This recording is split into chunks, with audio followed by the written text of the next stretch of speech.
Howdy folks, welcome back to the vlog. It is me, the Tank Commander, and as you guys are seeing this, ladies and gentlemen, this is it. This is the day before our 2020 cruise. Isn't this exciting? And if you guys remember, we got one choice left in the series of the most useless, pathetic, and obsolete tanks of World War II. And you want to know? Well, guess what? Today, we've got a double deal today. We've got two tanks that I'll be discussing. And what are these tanks? Ladies and gentlemen, here they are. I give you the Panzerkampfwagen I and the Panzerkampfwagen II. The Panzer I and Panzer II. So we're going to start off with the Panzer I. Now, what is the Panzer I? The Panzer I was the first tank developed by the Nazi German regime in 1933. Now, the reason why this thing looks like it does is because Nazi Germany was severely hampered by the Treaty of Versailles. They were not allowed tanks, okay? Now, the Weimar Republic developed tanks before this, but not like this, because this tank was specifically designed for the Blitzkrieg. Now, the reason that they were able to build this was because they just said that it was supposed to be an agricultural tractor. Basically saying that if we take the turret off, like such, it would just be this. Now, of course, later on, this thing would be used in the turretless role as what was known as a munition slipper, which means ammunition carrier. So, a little background about this tank. This tank came out in 1933. It weighs about 6 tons. Now, there were several variants of this, but most of them used the Krupp M305 four-cylinder air-cooled petrol engine, which gave it 59 horsepower and a top speed of 23 miles an hour or 37 kilometers an hour. Now, this was a light tank. Now, this weighed as much as the French FT-17, but this thing had terrible armor, which is just basically 15 millimeters everywhere. And it was armed with two 7.92mm MG-13 machine guns. Now, many would think that it was the MG-34. No, because this was an early tank. This came out before 1934. And there were several variants of it. Now, this thing's service record was not necessarily a good one, for the reason that starting off, in the invasion of Poland, when these things were sent out, they were supposed to be infantry support tanks, where they would fire their machine guns to support the German infantry. However, when it came to facing anti-tank guns and rifles, this thing had a horrible reputation to being knocked out easily. Now, this actually starts not in the invasion of Poland, but in the late 1930s with the Spanish Civil War. These tanks, along with the Italian Carro Veloce tankette, these things were used by the nationalist forces in the Spanish Civil War, but the horrible part was they were going up against the Russian tanks, like the BT-5s and the T-26s, which had 45mm guns, which could knock these out easily. Now, these did have special armor-piercing bullets, but they were very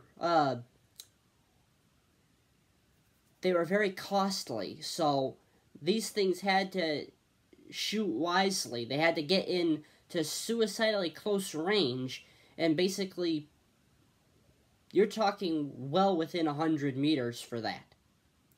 So with the invasion of Poland, this thing suffered greatly, because having just a two-man crew and just having machine guns, it really couldn't do much.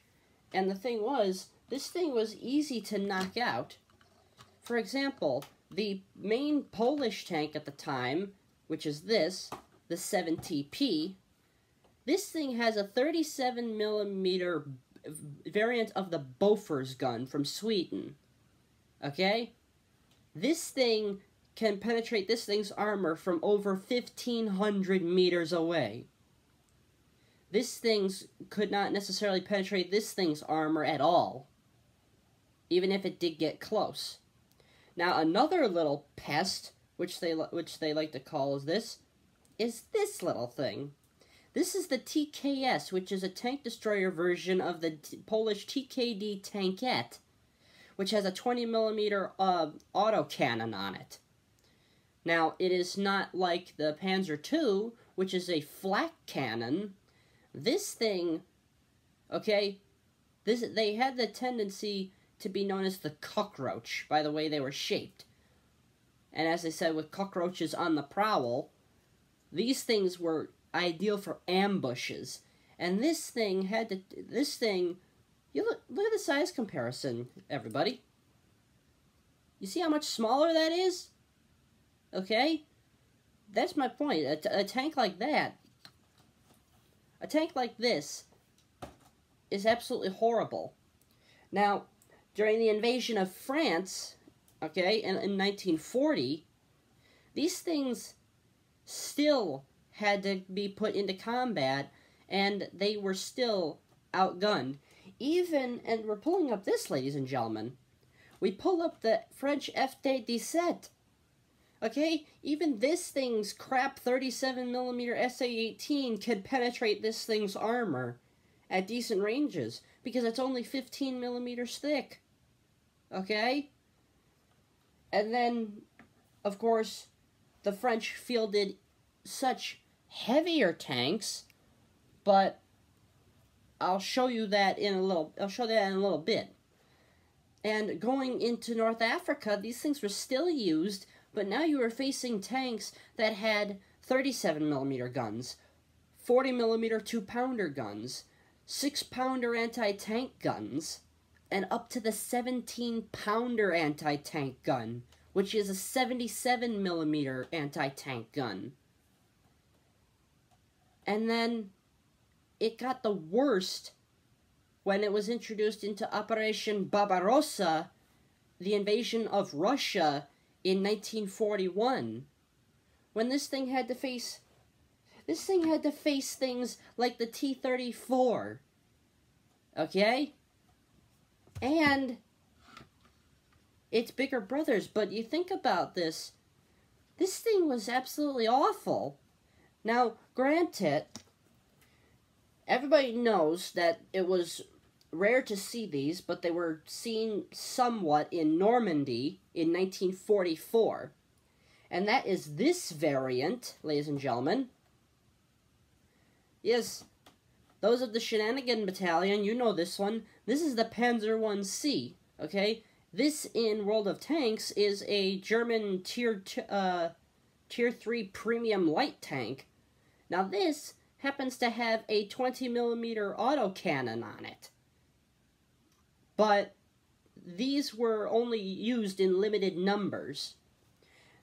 But with that, the Panzer I's story does not end there, because, believe it or not, it was the basis for the German Panzer I, the Panzer I, which in World of Tanks is not a premium, but a German Tier 2 tank destroyer, except in World of Tanks Blitz, where Wargaming just happened to screw up again by removing that, and I only still happen to have it because it's known as a collector vehicle now. But there's something that many people have never seen, and the picture that shows right here, what this is this is a Panzer I chassis with a 75 millimeter gun mounted on it. It was the Panzerkampfwagen I auf 25 millimeter. This was a tank destroyer that was produced specifically for fighting in the Battle of Berlin in 1945. You heard that correctly, 1945. But the thing was, that was basically a one-way ticket, because even when that thing gets hit, kapoof, you could say. And even this thing goes as far as being used by the Chinese against the Japanese. Yes, that is true, because still in the 1930s, the Germans still had their spheres of influence in China. But that basically ends that part for the Panzer I. Now, I do admit it was ingenious for the time that it came out in 1933, but I support with what the chieftain says. Basically, by the time the Second World War came out, this thing was just completely obsolete. And just as time went on, it became more useless. Well, I can't really say that because of the other things, but it was kind of pathetic. It really was. Because it's a light tank that just has machine guns. Okay, granted, at the time of the start of the war, sure, that would have been okay, but as time went on, this was just absolutely pathetic. So now, we come to the big brother. We come to the Panzerkampfwagen II, the Panzer II. So this tank came out in 1936, and it weighed 8.8 tons. Now, of course, this thing had a completely different engine. It had a Maybach HL62 TRM 6-cylinder petrol engine producing 138 horsepower, which gave it a top speed of 24.5 miles an hour, or 39.5 kilometers an hour. And this thing had 30 millimeters of armor on the front, and 20 millimeters on the side, and 20 millimeters on the rear. Now, its turret was actually weaker. The turret actually had 20 millimeters of armor on the front, 15 millimeters of armor on the side, and 15 millimeters of armor on the rear. Now, in regards to armament, it was armed with a 20mm KWK-30 20mm autocannon. Now, that was only variants A through F. The later variants, J through L, had a 20mm KWK-38. Now, the thing is, with the Panzer II, this thing was also designed to be an infantry support tank. However, when it entered Poland, and I have a book about this thing had to face the 7TP. Now, let me explain this. With the 7TP and the Panzer II, the Panzer II, even though it had thicker armor than the 7TP, okay, the 7TP only had 15 millimeters of armor on the front. Okay, the Panzer II had double on the front. The problem was, because this had an autocannon, which was not meant to be an anti-tank gun, this thing had to get within 200 meters in order to take on the 7TP. By contrast, the 7TP could knock out a Panzer II from 1,500 meters, and I'll explain the reason why. This shell right here is a 20mm from a pom-pom, which is a British gun. It is strikingly similar to a German 20mm round. Okay? If you guys remember, here is a 37mm shell. And you look at the comparison. See how much bigger that is?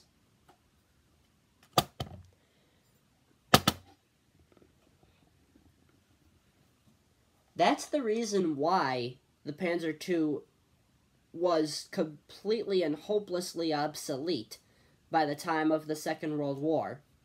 Because things like the 7TP existed. And even the little TKS tankette could knock this thing out from the front. Even with its little 20mm autocannon, this thing, in an ambush position, can hit this thing and knock it out easily.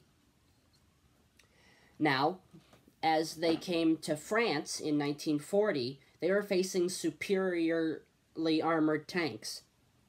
Now, a lot of the French tanks were worse than this, but they were more heavily armored, okay? Now, I have this here right now, okay?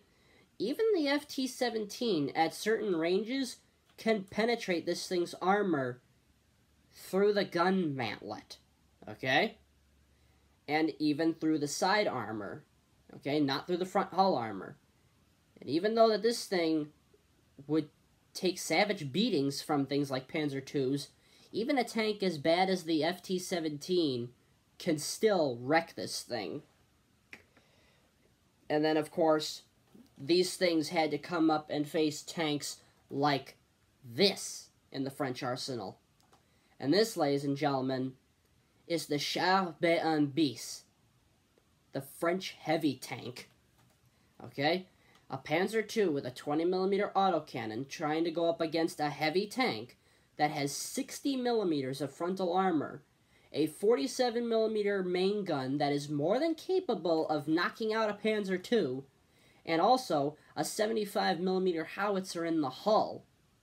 Okay? So you're trying to take on this with this? No. But, of course, it still got worse for the Panzer II, because when they invaded Russia, the Panzer II was technically okay against tanks like the BT-5s, BT-7s, and T-26s, because the T-26's armor was just about as bad as the 7TP. Now, if you look at a comparison between the two, okay, the T-26 does not have this big engine block on the back. It also doesn't necessarily have the same shaped turret, even though the T-26 has a 45mm cannon. That gun was inferior to the German 37mm in comparison. Now, that's technically my opinion, supported by the facts of the field, because I have a book called the Panzer 38T versus BT-7, okay? But you think about this, and yet the Panzer II had to go up against much superior opponents. And I use this in a representation from the memoirs of German Panzer Ace Ludwig Bauer, okay? When he entered Russia, he went in with a Panzer II, and I believe it was somewhere on the Moscow campaign where they were rolling up, but his tank took a direct hit from the front, and he was knocked out for the first time. And he says, according to the, supposedly from what shell hit us, we think it was a KV-1, a Russian heavy tank that has 75mm of armor everywhere. A Panzer II is hopelessly mismatched by a KV-1. And believe it or not, if anybody in World of Tanks knows the what's known as Rezhenai Heroes Medal, well, at Rezhenai, the Panzer II unfortunately had to come up with against the KV-2's big brother, the KV-2. If I say KV-2 already, my bad. You're trying to put a tank with 30mm of armor against a tank that has 75mm of armor all around, and a 152mm assault howitzer. Suicide. But, excuse me, the story for the Panzer II doesn't end there, though. Even though it had an atrocious record on the Eastern Front, this thing still was sent to Africa to fight the British. Now, one of the lightest tanks that it could face was this one, the Stuart. You guys have seen this little guy before. He's a little guest star, I guess. But the Stuart also had a 37mm gun like the 7TP, and the Stuart had thicker armor. It had main armor of 25mm on the front, and that mantlet is 50mm thick. So this thing had superior penetration power to this thing. And if we go later on, when the Americans invaded, it had to come and face the M5 Stuart, which had sloped frontal armor and still had a 37mm gun. This thing was hopelessly outmatched by it. And then, of course, in certain cases, they were used in Normandy and other places, and they had to come up against the M4 Sherman. Yeah, it's pretty sad. Now, just to say, this isn't the end of the Panzer II story yet.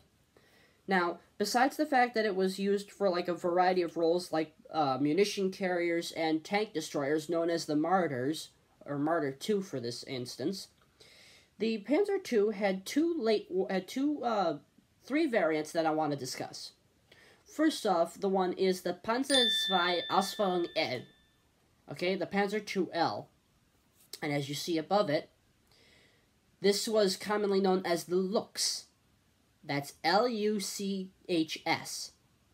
That's German for lynx. This was a very late war Panzer II, which came out in about 1944. This thing also had the KWK-38 on it, but it removed the machine gun from the turret, and it looks a lot different, as you could see. And in World of Tanks, this thing is known as the German Tier 4 light tank, as you see now, which can be upgraded to have the turret from the Leopard tank and have a 30mm autocannon on it. Also, the Luchs was a rare vehicle, okay? It was only produced in limited numbers, which is why you only see certain places that have it. The only place that I know that has it, well, there are two. There's one in France, which is fully operational, and there's one at the Bovington Tank Museum in England, which I still want to go to. Another variant was the Panzer II-H. This was an experimental tank destroyer version of it.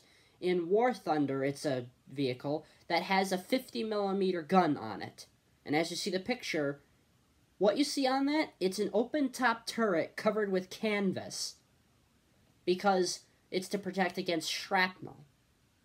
Now, the final variant of this is the Panzer II-J. Now, if any of you have seen my World of Tanks Blitz videos, you'd see this vehicle. Now, what this vehicle was, this was supposed to be a reconnaissance tank that was supposed to be able to take hits from anti-tank guns and survive. It has 80mm of armor on the front, and 50mm of armor on the sides and rear. That tank has more armor on the front than a KV-1 heavy tank. The problem, it still has the same crappy 20mm KWK-38. Now, in World of Tanks and World of Tanks Blitz, you can still use that to great effect. And if you follow 06 Walst on Twitch, his YouTube channel is Honest Gaming. I encourage you guys to watch that to see that. In fact, the Panzer II-J basically has a turret that is similar to the Panzer I-C, only it's a lot thicker in armor. Oh yes, I almost forgot. Before we get to that, one tank that these tanks both had to face for a while was this tank as well. The Matilda. This thing has 70mm of armor everywhere, and a 20mm and a 40mm 2-pounder gun. This thing scared the hell out of the Germans when it was first encountered in France, and they encountered it in North Africa and other places as well. So again, with the Panzer II-J, it was a limited experiment because they wanted to have a tank that could hold that capacity to still be a reconnaissance tank, but still have armor heavy enough to withstand most anti-tank gun rounds. But this thing came at a cost, because this thing weighed 19.84 tons because of that armor, and it only gave it like a top speed of 19 miles an hour, which is pretty bad. But even so, these tanks were revolutionary when they came out, but by the time the Second World War came out, it was bye-bye to them, because time caught up, because many people just didn't understand. A tank with an autocannon is hopelessly outmatched by a tank with a gun. And as I showed you with those tank shells, it shows you that a 20mm autocannon, which I forgot to say before, is hopelessly inaccurate compared to a single-shot gun. Now, even those guns that have auto-loading clips, okay? Now, the auto-loading clips are still technically more accurate because you're being fired from a clip that has to load each shell singly. And this thing that fired from a clip like a Bofors anti-aircraft gun. But even so, the Bofors anti-aircraft gun was still more accurate than this. Now, granted, it's because it was 40mm, it was larger, and it had a slower reload. But, anyways, this shows you guys just how much there was to be a part of this. Because the Panzer Is and IIs, I will say, were technically... They were revolutionary, but with the Second World War, they were pathetic, I will say. Out of them, I will say the only ones that were not pathetic were the Panzer I-C and the Panzer II-J. Because those were interesting, and I've played the Panzer II-J myself in World Tanks Blitz. Now, it is funny, because so many of these were out there, but still, you only find limited numbers of survivors today. And so, this ends the video for today, and ladies and gentlemen, you guys will probably see me later. I may put out another video, even though it's not a part of that vlog, but hey, this ends this series, guys, and I cannot wait to see you guys on the cruise. Now, let me just explain this before I end this video. First off, as you guys know, my ears are still recovering from surgery last month. So, I will do my best to be happy and show you guys a good time on the ship. But I still have to take into account that my ears are still recovering, so you guys will not be seeing as much of that. Second, my vlog is not going to be as long as last time, okay? I guarantee that's the main reason why people were discouraged from seeing it. Because they were so long. Well, it's not going to be like that this time, because this time I want to go out and actually have a good time and not be so obsessed with filming.